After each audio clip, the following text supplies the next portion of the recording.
Hi everyone.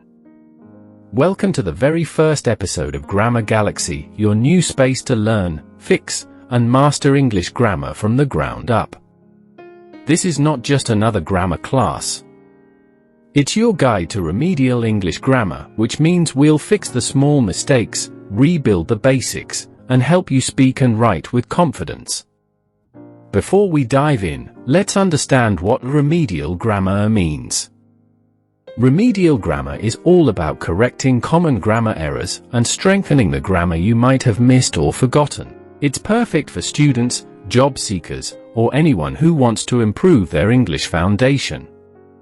So, let's start with the most basic concept, a sentence. A sentence is a group of words that makes complete sense. For examples, she is dancing.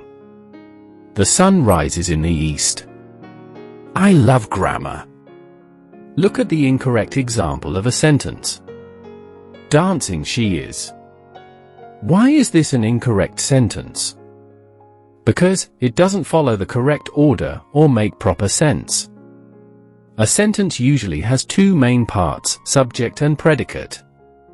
The subject is who or what the sentence is about, and the predicate is what is said about the subject. Let's break one down with an example to understand this clearly. Ravi is playing football. Can you guess the subject of the sentence here? Oh, you have rightly guessed. It's Ravi. Because this sentence is talking about Ravi.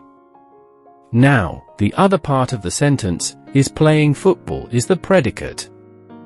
Because this part of the sentence is talking about the action of Ravi. Let's try a short activity. Can you tell which of these are complete sentences?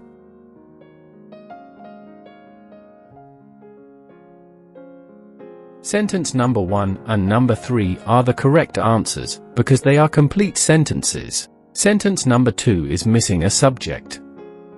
We do not know who is eating mangoes.